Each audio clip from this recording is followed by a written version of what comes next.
तो ऐसा कहा जाता है कि इन्होंने ये जो डिस्कवरी की ये एक्सीडेंटल डिस्कवरी है। ऐसा बोला जाता है एक्सीडेंटल डिस्कवरी है। लैब में ऐसे उन्होंने उठा के अपना एक मैग्नेट था ऐसे गुस्से में फेंक दिया और मैग्नेट गुस्से में फेंका एक कॉइल की तरफ। कहाँ फेंका? कॉइल की तरफ। क्या था हाथ में इनके? मैग्नेट। कहानी बता रहे, सुनो पहले, ठीक है। कि कैसा कहा जाता है कि लैब में थे और ये सालों से कोशिश कर रहे, सालों से, और इन्होंने मैग्नेट लेके ऐसे फेंक दिया कॉइल की तरफ। कॉइल मतलब एक कंडक्टर की तरफ, ठीक है। कंडक्टर की तरफ ऐसे मैग्नेट फेंका और देखा कि वहां पे करंट आ गया। ऐसा बोला जाता है ये चीज एक्सीडेंटल है। बच्चों मैंने पहले भी बोला है, ना ही न्यूटन सर के हेड पे एप्पल गिरा था, ना ही ये डिस्कवरी एक्सीडेंटल हुई थी, ठीक है। अब लोग बोलते हैं कि एक्सीडेंटल हो गया, अचानक से हो गया। भाई अचानक से उसी के साथ होता है जो लगातार उस पर कोशिश करता रहता है। आप इनकी हिस्ट्री पढ़िए इस इंसान की। ये इंसान लोहार का बेटा है। इतनी इंस्पायरिंग स्टोरी है माइकल फैराडे की। ये एक ब्लैक स्मिथ, एक लोहार के बेटे थे, गांव से निकले थे, है ना। मतलब बहुत ही छोटे इंसान थे। बस इन्होंने बुक बाइंडिंग का काम स्टार्ट कर दिया। बुक को जोड़ा जाता है ना, बाइंड करते हैं ना बुक को, फटी बुक को, वो काम करना स्टार्ट कर दिया। मतलब इतने गरीब थे ये, बुक की बाइंडिंग कर रहे थे, लोहार के बेटे थे जब।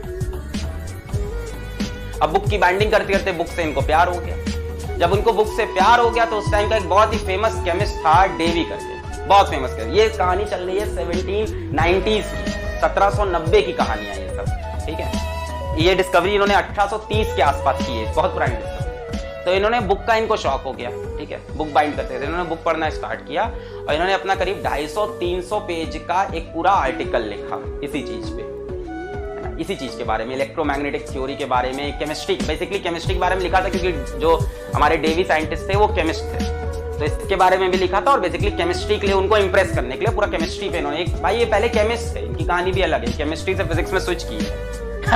ऐसा कोई है अगर आप जानते हो तो बताना, ठीक है। तो ये इन्होंने लिखा डेवी को एक लंबा सा पूरा 300-250 पेज का रिज्यूमे लिखा कि भाई ये देखिए हमने ये सर्च किया। तो उन्होंने इनको बुला लिया और इनको बुला के अपना असिस्टेंट बना लिया। डेवी बहुत बड़े साइंटिस्ट थे, रॉयल सोसाइटी में थे। रॉयल सोसाइटी ऑफ लंदन बहुत बड़ी चीज थी। रॉयल नाम ही सुन लो, रॉयल, उसमें सबको एंट्री नहीं मिलती, ठीक है। तो रॉयल सोसाइटी में इनको बुला लिया गया।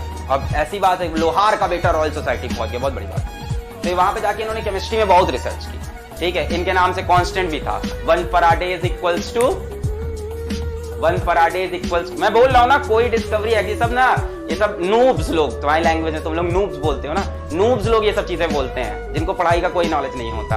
अरे एक्सीडेंटल डिस्कवरी थी, न्यूटन के सर पे एप्पल गिर गया था। अरे भैया न्यूटन उसके पहले कितने सालों से उसी काम पे लगा था। आप ग्रेविटेशन की पूरी रिसर्च देखो, पीछे 300 साल पुरानी रिसर्च चल रही थी, तब पता चला था।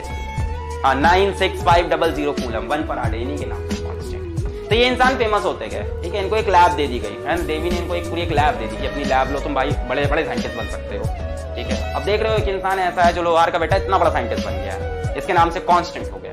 फिर ये आए अपने असली प्यार की तरफ, जो कि क्या है? मैग्नेटिज्म।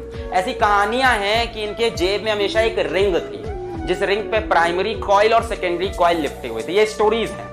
अब इसके बारे में कैसे 1730, 1790, 1800 की कहानियां कैसी जेन्युइन हो सकती हैं कि इनके पास कॉइल था और कॉइल के दोनों तरफ रिंग्स लिपटी हुई थी, प्राइमरी और सेकेंडरी, मतलब इसी तरफ रहते। खैर इस बीच इन्होंने एक और चीज के ऊपर रिसर्च की, कहां पे? कैपेसिटर के ऊपर इलेक्ट्रिक फील्ड की। भाई इलेक्ट्रिसिटी मैग्नेटिज्म जुड़ी हुई चीज है, अलग अलग।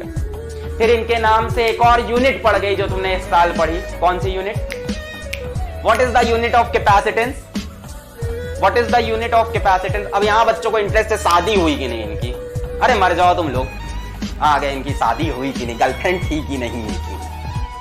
फैरेड है ना, 1 फैरेड पढ़ा था हम लोग ने। फैरेड किसकी यूनिट थी? कैपेसिटर की। इन्हीं के नाम पे एक और यूनिट पढ़ी। फिर इन्होंने क्या कहा कि यार अब केमिस्ट्री बंद करते हैं, तो इन्होंने अपनी सरकारी जॉब छोड़ दी। आप देखते हो यहाँ क्या चलन हो रखा है इस टाइम सोसाइटी में, मतलब गवर्नमेंट जॉब मिल जाए तो इंसान पागल हो जाएगी। सरकारी जॉब, भाई सरकारी जॉब है बढ़िया, कैसे छोड़? इन्होंने सरकारी जॉब छोड़ दी। इनके पापा ने कितना ही डांटा होगा इनको। इन्होंने सरकारी जॉब क्विट कर दी, लैब भी क्विट कर दी। इन्होंने एक्सपेरिमेंट्स किए मैग्नेटिज्म के ऊपर।